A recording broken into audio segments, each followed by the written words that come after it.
Welcome to today's presentation on trademark infringement, what it is and how to deal with it. I'm Eric Pelton along with Mark Donahue. We're of Eric M. Pelton and Associates, a boutique trademark law firm in Falls Church, Virginia. And we're fresh back from the International Trademark Association conference last week in San Francisco, which was a wonderful educational experience, and one topic that certainly is discussed often anytime you get trademark attorneys together is trademark infringement and various issues related to trademark infringement situations, both as a plaintiff and as a defendant. So we're glad to be here today to share some of that information with you. Let me get some preliminaries out of the way. This is not formal legal advice. There's no attorney-client relationship created. If you have any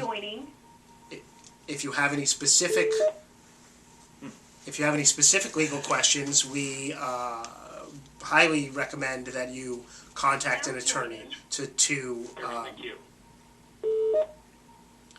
review those questions. Sorry about the telephone interruption there.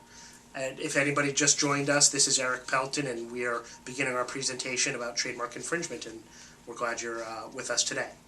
So what exactly is trademark infringement? Well, the legal standard of trademark infringement, we'll get into in a little bit, has many factors and variations slightly depending on whether you're under federal law or whether you're at the U.S. Patent and Trademark Office or what circuit or what court you're in front of. But as a practical matter, what trademark infringement is when somebody else is using a protected trademark without permission. Of course, that trademark could be a word or a logo. It could also be a slogan or a sound or even a shape or any type of protected trademark. It does not have to be a registered trademark. It just has to be protected, and that protection can come just from having used it in commerce. Of course, that protection is generally enhanced by having a federal trademark registration, and as we'll see, when you have a federal trademark registration, it gives you additional benefits in dealing with trademark infringement situations. There's two main categories of infringement. The traditional one is likelihood of confusion, and the by far most common and prevalent situation is likelihood of confusion. And again, that's just really just comparing two trademarks, and Mark's going to go into more details in a minute, as to whether or not there's confusion among the public and who was first. The second type of infringement situation is dilution, and that's where you have a famous brand under the law, which is entitled to some additional scope of protection, and we'll get to that as well. So with that, let me introduce Mark to speak about likelihood of confusion. Right. Likelihood of confusion, as Eric said, that's your typical trademark infringement claim. The purpose of protection, of this form of protection against infringement, is to prevent the public from being confused or by someone who's using a confusing or deceptive mark that'll make people make a mistake about who's offering one goods or another, one type of goods or another. The purpose of trademark law in general is to allow consumers to find the goods they're looking for, and so it creates an action for people to protect their brand reputation by going after other people who are taking action that'll confuse consumers and make it harder for them to find what they want to get. And so the likelihood of confusion standard, the likelihood of confusion standard has several factors. The most important threshold issue is priority. To make a claim of infringement, you have to have rights that are superior to someone else's, and that generally comes from use of a mark before they have started using the mark, and that's also aided by, say, having a registration for the mark before they have a registration, if they have a registration at all. But other important elements, I mean, the analysis generally revolves around every single time how closely related the goods or services are at issue, and how similar the marks being used are. So, for example, if two people are both offering, say, automotive parts under marks that are similar, that's looks like initially a very strong case for trademark infringement. The junior user, the second guy to use it, might have a problem there. But if it's a situation where, say, Delta Faucets attempts to sue Delta Airlines, the marks are very similar, identical even, but the goods are so different, that is a weaker case. In fact, the goods can be so different in many cases that no infringement could be found under a likelihood of confusion theory. Other factors, though, important factors to consider, is how famous is how famous is the mark being asserted by the person claiming likelihood of confusion. Who are the consumers of the goods? Are the consumers the same, or are the goods or services offered to different groups? Are the consumers sophisticated? There are many.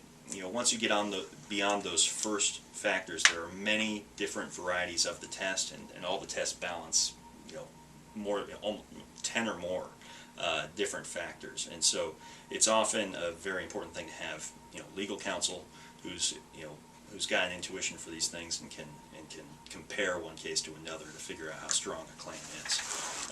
Another significant factor is how strong or weak the Right. trademark is, the plaintiff's trademark is, right? Absolutely. We've talked before in these videos about the spectrum of weak marks and strong marks, and so a weaker or descriptive mark like Virginia Auto Parts or something like that is going to be harder to enforce, maybe even impossible to enforce Against say, someone who's got Northern Virginia Auto Parts. I mean, what they're saying is true if they sell auto parts, and Right. the purpose of the law isn't to prevent people from being able to use descriptive terminology. Whereas a more creative or even made-up word is going to be entitled to a broader range of protection.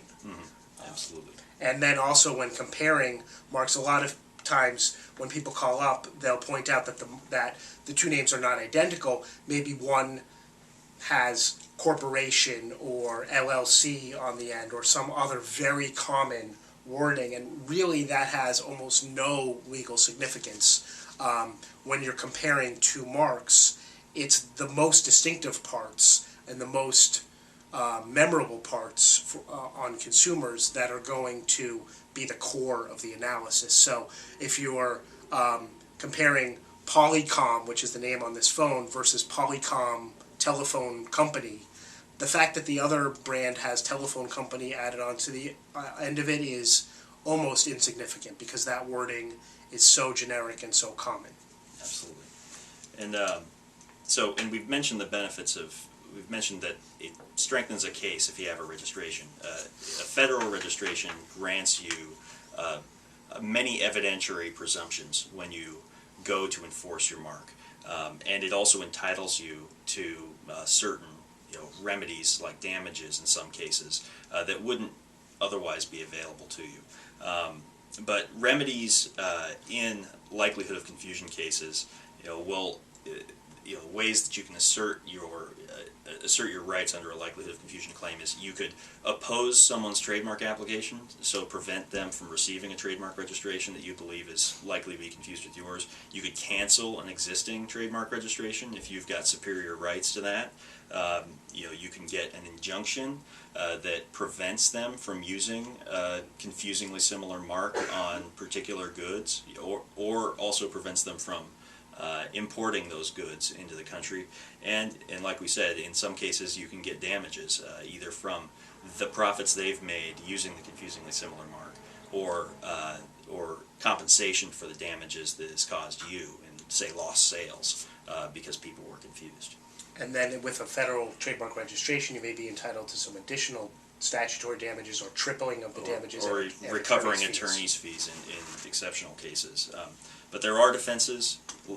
Likelihood of confusion is, trademark rights are not absolute, and there are a lot of uses that will not be found to be confusing because they're permissible, say, under fair use or other sort of,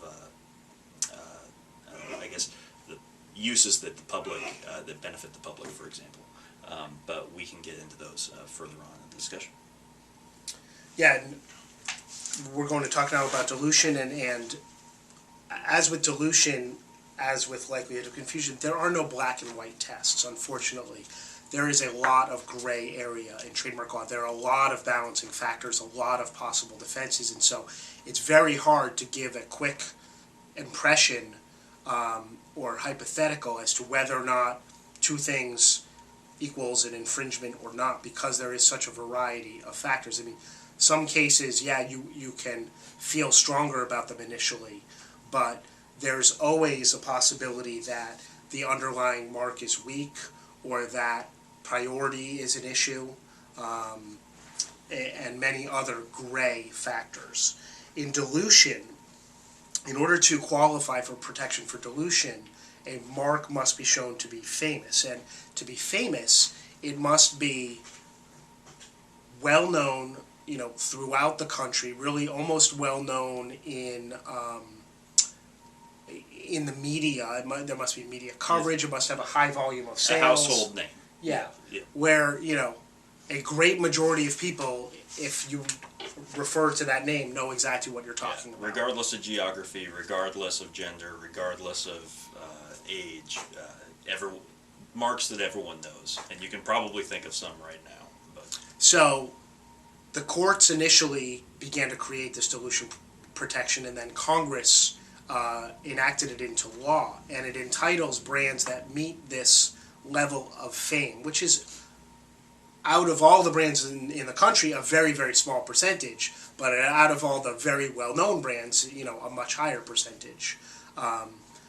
Those that qualify for dilution protection are protected against other marks that would blur or tarnish the quality of the famous mark. And really what that means is that anything that's quite similar to it, regardless of the industry, could be a dilution. So a very well-known soft drink maker, for example, that advertises on TV all of the time, might be able to stop somebody from using the same name for car parts under dilution protection, even though from a strict likelihood of confusion analysis, it's unlikely that somebody in the car parts store seeing a brand name could associate that with a soft drink manufacturer. But dilution, because that mark may achieve such a level of fame, would allow it to have an extra degree of protection that prevents somebody from using it really for any good or service, or for almost any good or service. But it is hard to qualify, it is hard to prove. It is, again, only truly very well-known, very famous, very profitable brands that end up qualifying for dilution. And the remedies, other than some of the damages issues, the remedies are similar. If a mark qualifies for dilution protection, they may be able to stop other marks from becoming registered, and they may be able to get injunctions against the use of other marks that would be, as I said, blurring or tarnishing that protected mark. And one important distinction is, likelihood of confusion is a confusion-based remedy. It's to protect people who are confused. Dilution protects the mark owner even when no one is confused by the infringing use. Even when no one would think that Pepsi car parts come from Pepsi, cola. But because so few companies qualify for it. I mean, the reason we're bringing it up on this call is because, few people can utilize it, but many people have to be concerned about it when they apply for a trademark or start using a mark, because you may be in a completely different industry from another mark, but if there is a truly famous mark out there, even if you're so far away that you're not going to be confusing, you may have to deal with a dilution claim. So it's always something you need to be looking out for. A relatively recent case on dilution was Chewy Vuitton, where there was a dog product, I believe it was dog toys, that was a play on Louis Vuitton, And I don't think that many people questioned that anybody in a pet supply store seeing Chewy Vuitton would think that it was endorsed by or came from the same people who make the luxury handbags and other items. But despite that, they were enjoined from using that mark any further by the courts because Louis Vuitton was found to be protected under the dilution law. And there was some controversy over that decision, but that's the way it came down. So moving on, what do you do when you find out that someone may be infringing your mark? You've got your trademark, you've been using it, hopefully you have a federal trademark registration that gives you presumptive rights throughout the United States, and you see that someone's maybe importing counterfeit or infringing goods, or maybe someone's just starting up a business and maybe doesn't even know you're aware, or isn't even aware of your rights. How do you proceed? First of all, given the complexities of everything we've described, it's always a good idea to have an attorney at this point to help. The first step generally is notifying the other side of your rights, making it clear that you believe what they're doing is an infringement, establishing communication, putting them on notice that any further action may be actionable, may be in violation of your rights. It also creates an opportunity for you to investigate the facts further once you've established contact with the other side, and this could be through a letter or through a phone call. Again, advisedly through your attorney. It allows you to inquire about their uses, and maybe you'll find that you were mistaken, or maybe you'll find out that the truth is worse than you imagined. But it's very important early on to figure out what the facts are and figure out how best to proceed, and so making contact helps that. And the most important fact when it comes to that is priority. You don't want to accuse somebody else of infringing your trademark when, if it's possible that they were first, right, and then the tables could be flipped. Exactly. And if you've already written to them and acknowledged that you believe that they're very similar, and then it turns out that you were not the first one to use it, you've now dug yourself a pretty deep hole. It's hard to turn that ship around. Yeah. So another thing to do once you've established contact is determine settlement options. It may be that if you're not using the exact same mark and you're not using it on the exact same goods or services, maybe there's things the two of you can do to cooperate to make sure that no one's confused. Maybe the junior user will promise only to use the mark in certain ways on certain goods in a limited geographical area. Maybe there are ways to establish a licensing agreement between the two, so that the side with the prior trademark rights will be able to maintain some control and ensure that no confusion occurs. Oftentimes it comes down to just the junior user having to discontinue use or phasing out use over a period of time. But there are a lot of ways to resolve these disputes when you have two good faith parties who aren't out there trying to trample on one another's rights. And so it's important to follow those leads, because litigation is expensive and time consuming for everyone. But if you need to take legal action, you have several options. If you've got solid trademark rights and federal registration, you can oppose a pending trademark application that someone might have applied for that's on its way toward registration. You can cancel a registration if they've already got one. You can sue for damages in some cases, and getting an injunction against further use of the mark or importation is very strong. Where there's a domain name at issue that incorporates a mark similar to yours, there are options for filing claims for cyber squatting under some circumstances that could help you capture that domain name back from a user who's got bad intent, and maybe even recover some damages as well. And also, if someone's posting infringing content online that is that's confusing consumers, there are situations where you can have those taken down as well. For example, a lot of trademark owners file takedown notices with eBay to take down auctions of infringing products, like counterfeit products, for example. And so those are pretty common remedies. Some of those are very, very quick remedies. But generally, your litigation-based remedies are they take the action of the courts, and they're things that certainly having an attorney involved, having an attorney for all of these is a very wise choice. And generally, the sooner you act, the better. Absolutely. Once you've done that investigation, because the longer an infringer is invested in building their brand, in building their company, spending money on advertising or signage or whatever it is that they're doing to promote Supposing they're a good faith, they don't think they're infringing, and that, the more invested they are, the harder it's going to be to convince them to give it up, and therefore the more protracted and expensive the dispute is likely to be. The quicker you can deal with it, the greater chance in general that you can settle it relatively quickly, relatively easily. One other caution is when you know about infringements, or when you should know about infringements, and you don't do anything, you may be harming your rights in the future. After a certain period of time, it may be much more difficult or impossible to assert your rights against somebody because you've coexisted, or you've even, sort of implicitly blessed their use of it.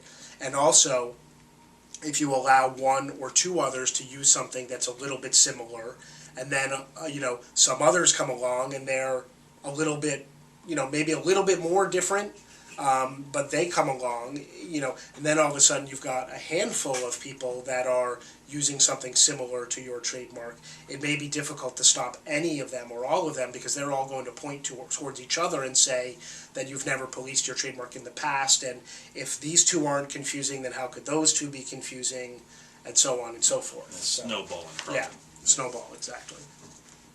And in terms of your options disappearing, for example, if you try and sue someone in federal court for something that you've known about for a long time, good luck convincing the court that you deserve a preliminary injunction, that their use needs to be stopped right away until the court figures out whether or not there's truly an infringement.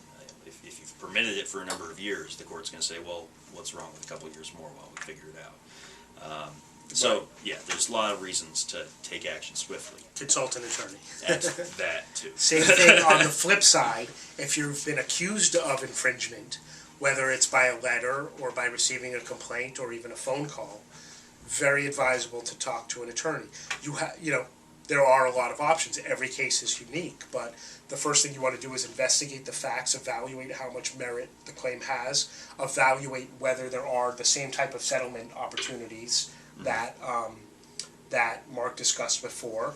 Some of that, may depend on in what manner you were approached. Did they approach you in a manner that was open to talking about settlement, or did they approach you, in a very strong-handed manner that seemed to indicate that they didn't care about what your position was, or whether you were interested in settling it. In general, you want to respond.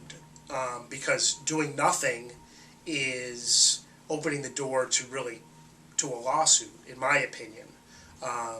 Because if they've contacted you and corresponded with you and invited you to communicate back, if they don't hear back from you, again, because now they're on notice that you're, in their minds, infringing it, they may feel obliged to see it through to fix that problem in some way. And if they're not communicating with you, their only other option may really be to go to court. If they go to court, you're now looking at having less leverage in settlement negotiations, spending more money, and and having a bigger situation to deal with.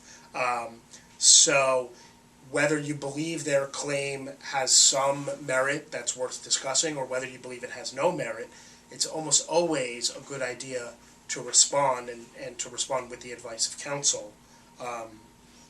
To a demand letter.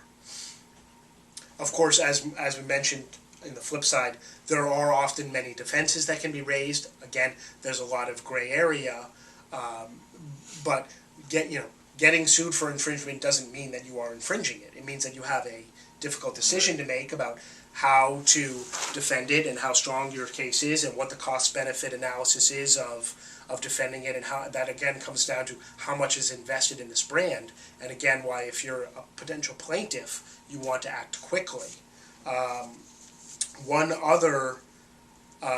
Some other interesting, more aggressive defensive maneuvers could be attacking the registration, that the plaintiff relies on. If there's a problem with it, if it's fraudulent, or if it's descriptive or very weak, or if it's been abandoned, if they're not using it correctly, there are a lot of options there, and sometimes it requires an investigation. But generally, you need to be asserting those counterclaims early. Otherwise, you might lose the option to bring them at a later time.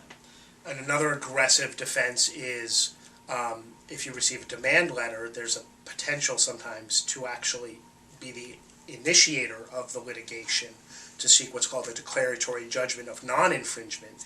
And then, you turn the tables a little bit and you can control the venue, the location of the lawsuit more in that case, which can also help reduce the costs if litigation is indeed inevitable. But that is also, upping the ante and maybe closing the door, or, maybe not all the way, but closing the door at least part way on a quick settlement or resolution. And there are legal thresholds that must be met to be allowed to sue for declaratory judgment.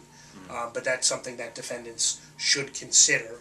Another thing, not really separate from actually defending the claim in court or in communication with the other party, but in addition to it, that's become more prevalent in the last 2 years, is using social media and using publicity to garner support and put pressure on the plaintiff.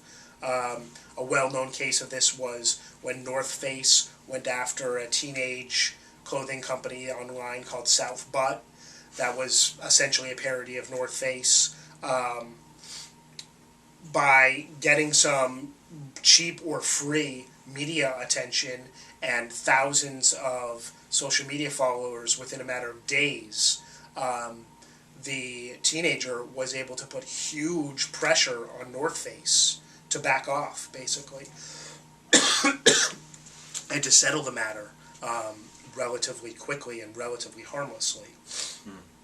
The terms of the settlement are not public, so we don't know exactly what happened, but the teenager is still operating. Yeah, last and the teenager, and actually, another thing to consider in how you handle your case as a plaintiff is that North Face brought a lot more attention to this trademark problem that they viewed that otherwise never would have existed. I mean, sometimes you have to, measure whether your tactic is right and how you handle it, because you may be bringing attention to something that's really not impacting you, right, your bottom line.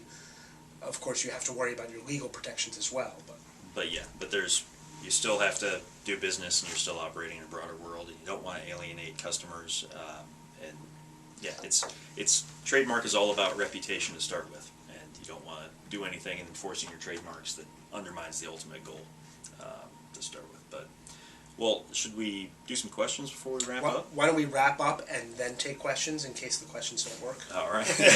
We've had some difficulty for those on the line before. So, so next month's topic is how to use your trademark for maximum protection and value. And we'll be doing some do's and don'ts on that next month, and we'll put the schedule out for that.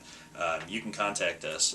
You can find us on the web, tm4smallbiz.com. You can also just search for Eric Pelton.